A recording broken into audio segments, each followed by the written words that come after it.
Bonjour à tous, donc je suis le docteur Romain Clisson, je suis chef de clinique en médecine générale au département de médecine d'Angers. Et donc l'année dernière, j'ai soutenu ma thèse sur le projet professionnel d'anciens internes en médecine générale, de leur exercice envisagé en 2012 à leur exercice réel en 2019. Cette thèse a été publiée l'année dernière dans la revue Santé publique et il n'y a aucun lien d'intérêt déclaré pour l'ensemble des auteurs.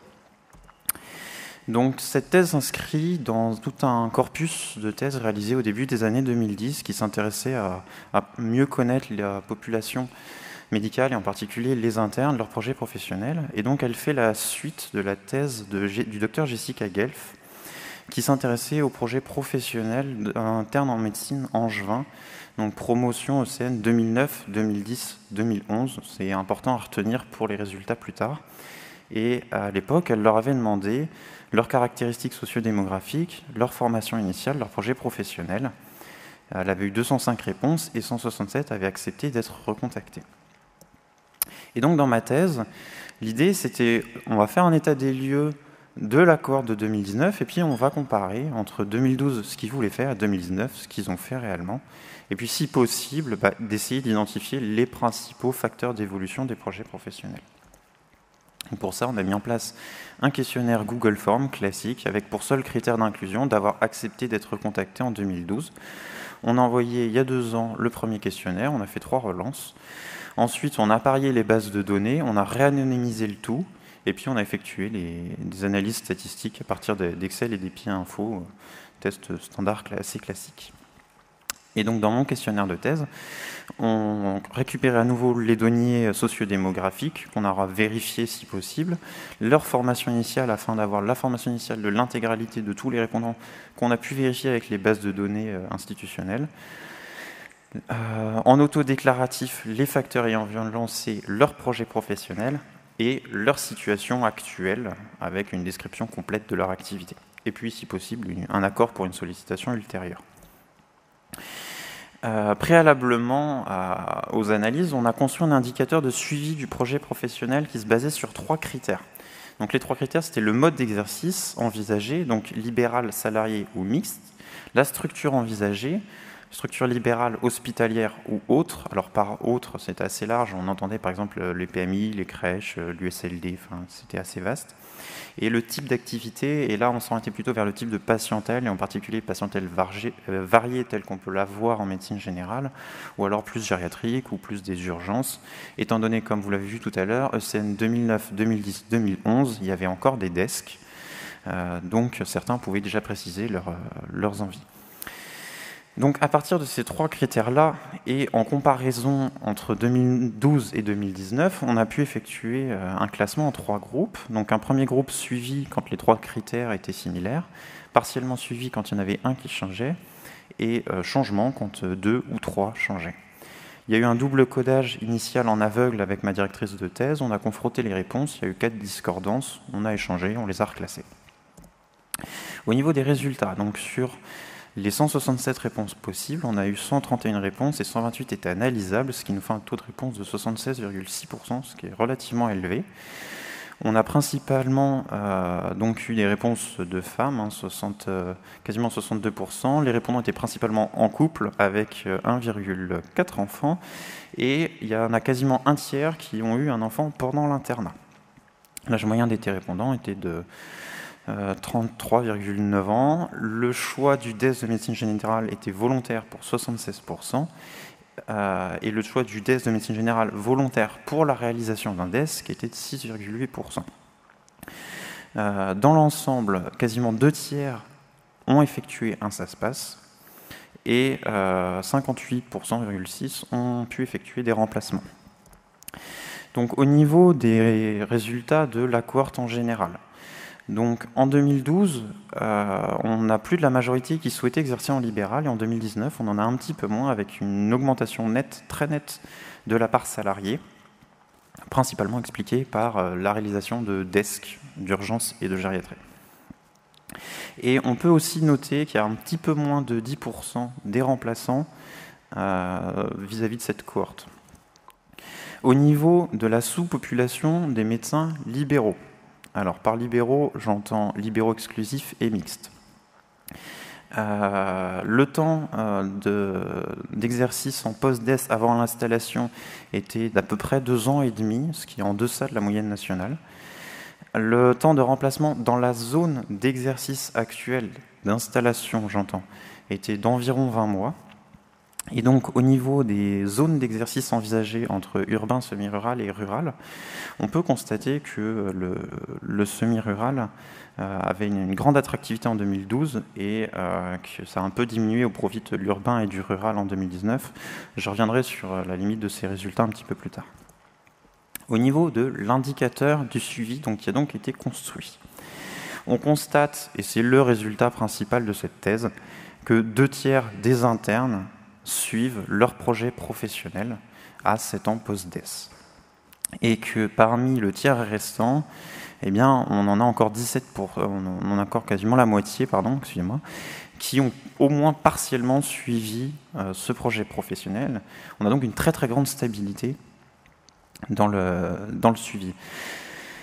Préalablement à l'étude, on avait, au travers de la bibliographie, essayé de déterminer les facteurs d'évolution possibles et on en avait identifié 7. 2 sont significatifs, c'est-à-dire qu'il y en a 2 qui influencent le projet professionnel.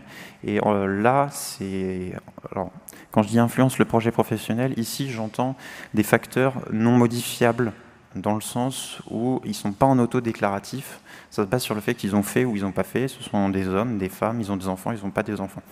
Et donc les 2 facteurs significatifs, c'est l'année de passage des ECN, avec un petit p à 0,03.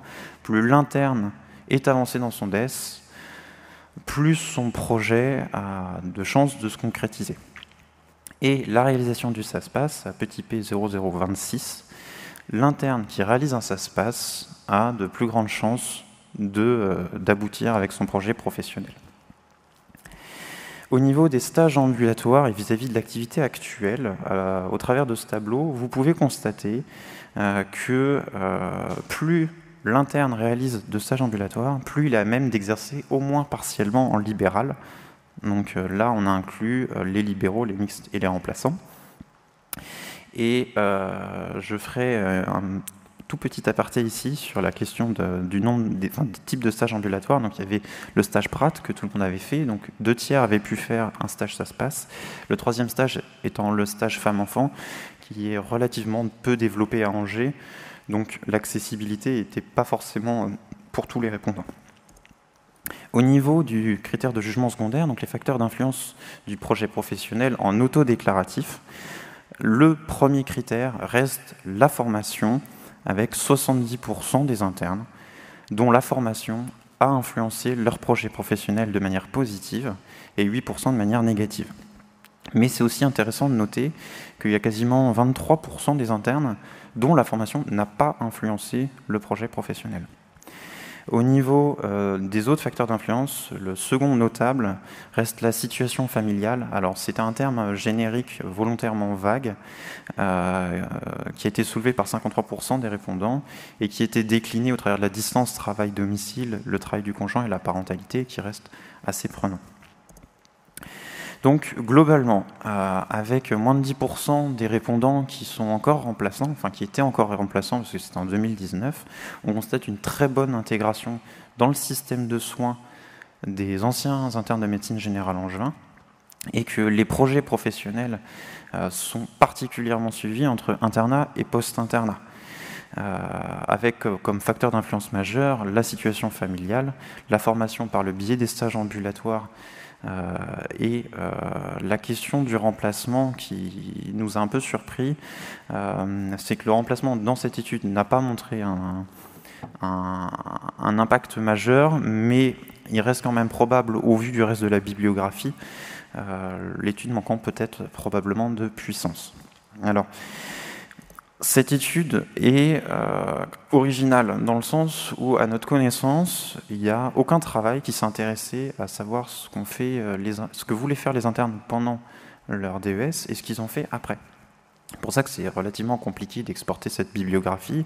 Et une des principales limites reste qu'on s'est cantonné à la faculté d'Angers et donc on est très impacté par le fait que ça soit à Angers. Ça en fait aussi une force, ce qui fait que résultat, on n'a pas de biais vis-à-vis de la formation, tous les internes ayant à peu près suivi la même formation. Entre 2012 et 2019, au niveau de nos populations, elles étaient très comparables et elles sont même comparables avec la promotion d'ECN 2013. L'ISNAR avait fait une grande étude en 2013 et on a pu, à partir des données de l'ISNAR, faire une comparaison et trouver une homogénéité. Le taux de réponse était très élevé et la durée du suivi de 7 ans, qui est extrêmement important, en fait, permet la stabilisation du projet professionnel et l'installation de la majeure partie des remplaçants. L'indicateur et l'étude en elle-même sont quand même relativement simples et reproductibles, donc c'est un projet qui pourrait être intéressant de mener dans d'autres facultés ou même de manière un peu plus générale.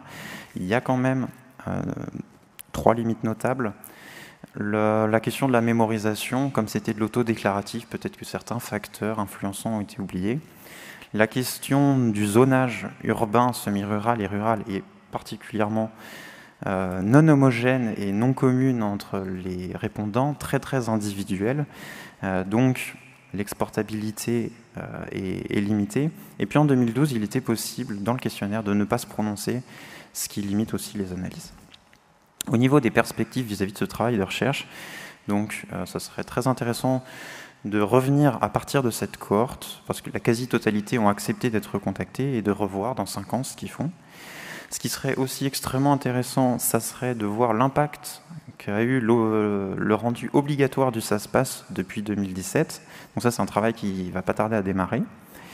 Et ce qui serait aussi intéressant, ça serait peut-être d'avoir un peu plus de détails, donc avant l'internat, après l'internat, et puis à distance de l'internat. Et le dernier travail, c'est celui que je réalise actuellement dans le cadre d'un master recherche, qui, à partir de cette cohorte, s'intéresse aux installés libéraux déclarés eux-mêmes en zone rurale, afin d'essayer de déterminer les facteurs qui les ont conduits à s'installer en zone rurale. Voilà. Donc en conclusion, les take-home messages restent la grande continuité des projets entre internat et post-internat, avec comme principaux facteurs d'affluence de ces projets professionnels la formation, donc votre rôle, par le biais des stages ambulatoires et en particulier du SASPAS, mais aussi la situation familiale de l'interne et par ça le fait d'être en couple et d'avoir des enfants. Je vous remercie de votre attention. Si vous voulez aller plus loin, c'est beaucoup plus détaillé dans l'article qui a été publié dans la revue Santé publique l'année dernière. Bonne journée.